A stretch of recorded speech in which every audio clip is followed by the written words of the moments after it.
A hobo is a migratory worker, a homeless vagabond, especially one who is impoverished. The term originated in the western, probably northwestern, United States around 1890. Unlike a tramp, who works only when forced to, and a bum, who does not work at all, a hobo is a traveling worker. Etymology. The origin of the term is unknown. According to etymologist Anatoly Liberman, the only certain detail about its origin is the word was first noticed in American English circa 1890. Liberman points out that many folk etymologies fail to answer the question, why did the word become widely known in California by the early 90s? Author Todd DePastino has suggested it may be derived from the term hoboy, meaning farmhand, or a greeting such as ho-boy. Bill Bryson suggests in Made in America that it could either come from the railroad greeting hobo, or a syllabic abbreviation of homeward bound. It could also come from the words homeless boy. H.L. Mencken, in his The American Language, wrote, "Tramps and hobos are commonly lumped together, but see themselves as sharply differentiated. A hobo is simply a migratory laborer. He may take some longish holidays, but soon or late he returns to work. A tramp never works if it can be avoided, he simply travels. Lower than either is the bum, who neither works nor travels, save when impelled to motion by the police." History. It is unclear exactly when hobos first appeared on the American railroading scene. With the end of the American Civil War in the 1860s, many discharged veterans returning home began hopping freight trains. Others looking for work on the American frontier followed the railways west aboard freight trains in the late 19th century. In 1906, Professor Lael Shafee, after an exhaustive study, put the number of tramps in the United States at about 500,000. His article, "What Tramps Cost Nation," was published by the New York Telegraph in 1911, when he estimated the number had surged to 700,000. The number of hobos increased greatly during the Great Depression era of the 1930s. With no work and no prospects at home, many decided to travel for free by freight train and try their luck elsewhere. Life as a hobo was dangerous. In addition to the problems of being itinerant, poor, and far from home and support, plus the hostility of many train crews, they faced the railroad's security staff, nicknamed bulls, who had a reputation of violence against trespassers. Moreover, riding on a freight train is dangerous in itself.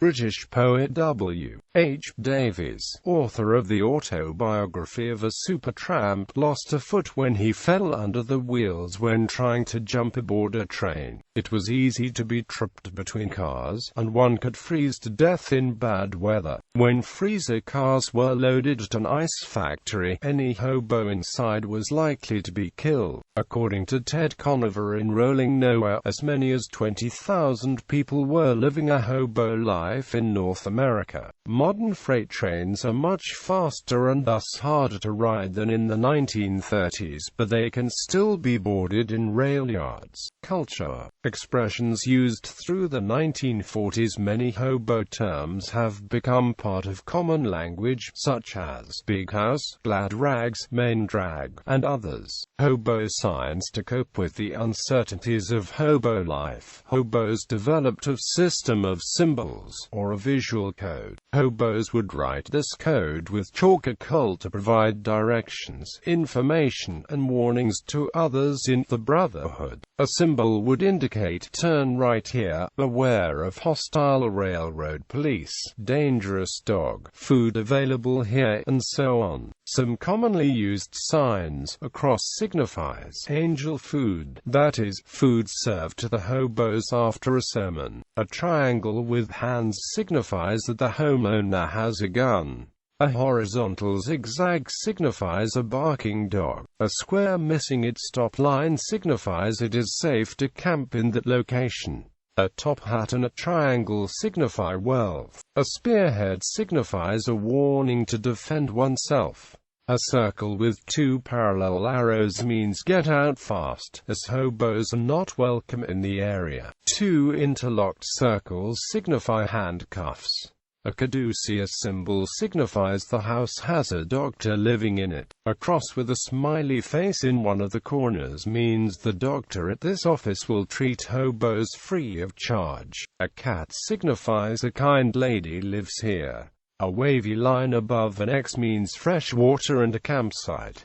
Three diagonal lines mean it's not a safe place. A square with a slanted roof with an X through it means that the house has already been burned or tricked by another hobo and is not a trusting house. Two shovels signify that work was available. Another version of the Hobo Code exists as a display in the Steamtown National Historic Site at Scranton, Pennsylvania, operated by the National Park Service.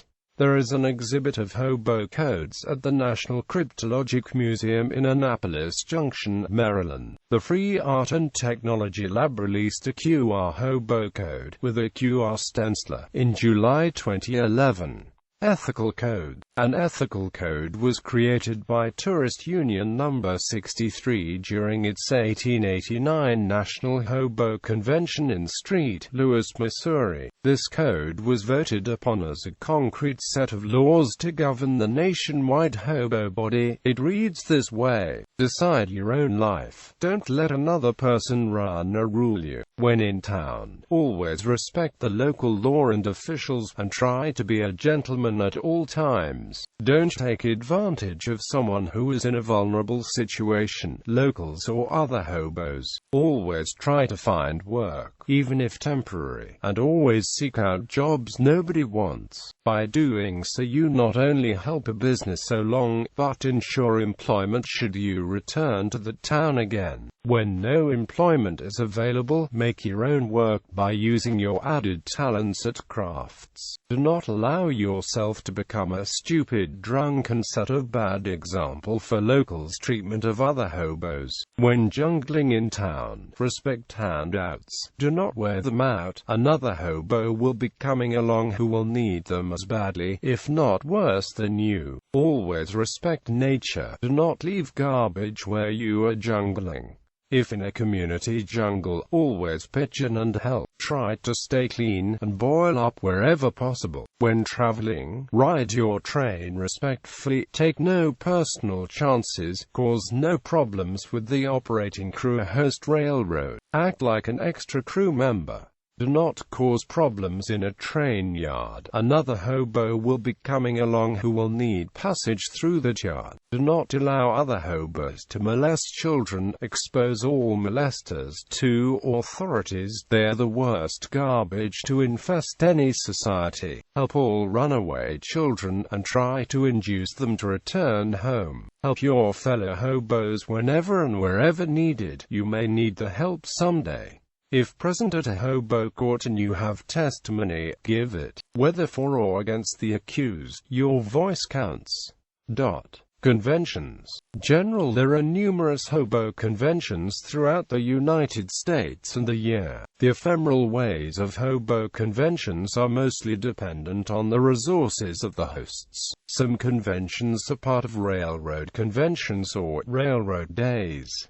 Others are quasi-private affairs, hosted by longtime hobos. Still others are ad hoc, that is, they are held surreptitiously on private land. Some of these conventions are held in abandoned quarries, along major rivers. Most non-mainstream conventions are held at current historical railroad stops. The most notable is the National Hobo Convention held in Britt, Iowa. The town first hosted the convention in 1900, but the then followed a hiatus of 33 years. Since 1934 the convention has been held annually in Britt on the second week weekend in August. National Hobo Convention. The Brit Hobo Museum exhibits a smattering of hobo history and lore. Initially just a hobo convention museum, in the late 1990s it evolved into a full hobo history museum. Leanne Castillo, a local artist and the hobo painter, exhibits her portrait collection of hobo kings and queens since 1900. All of her paintings are made from photos, even current kings and queens. Most hobos cannot sit still long enough to have a portrait painted. None has been painted live. Formal entertainment at the annual convention begins before dusk, and is provided by a mix of active hobos, extended hobo families and non-hobo wannabes. Late after dark, the crowd leaves and the campfire becomes more informal. Satellite groups spring up, stories are told, small and tall, poetry is recited, and cants are sung to the muted vibrations of banjos, guitars and harmonicas. Activities officially begin the Thursday of the convention weekend with the lighting of the campfire and exercise of some hobo cultural traditions. Before the opening entertainment, on Friday morning many visit the hobo corner of the cemetery to pay tribute to those who have caught the westbound, with a hobo memorial service preceded by a local contingent of ex-military color guard. Names of deceased hobos are recited. At around 5 o'clock on Friday afternoon, a poetry reading attracts participants and a small crowd of onlookers. Hobo King candidates are screened the days before the annual King and Queen election and coronation. They are expected to have knowledge and experience in riding trains, and are evaluated for how well they would represent the hobo community. A quasi-qualified candidate is occasionally allowed to run. Any woman who is part of the hobo community may run for Hobo Queen. On the Saturday morning there is a parade in the town pavilion, allowing onlookers to see those running for Hobo King and Queen and a last chance to campaign before the election in the early afternoon. Following the parade, mulligan stew is served to hundreds of people in the city park, cooked by local Boy Scouts. In early afternoon, the Hobo King and Queen are elected by means of the volume of crowd applause. A carnival, flea market, and an annual auto show are also part of the festivities. There is also stock car racing. Notable persons. Notable hobos: Jack Black, Charles Elmer Fox, author of Tales of an American Hobo, ISBN 9780877452515. Morris W. Graham, A.K.A. Steam Train Maury. Joe Hill, Monty Home, author of Once a Hobo, the autobiography of Monty Home, died in 2006 at age 89. Leon Ray Livingston, A.K.A. No. 1. The Leatherman. Harry McClintock, Utah Phillips. Robert Joseph Silveria, Jr., a.k.a. Sidetrack, who killed 34 other hobos before turning himself into the authorities.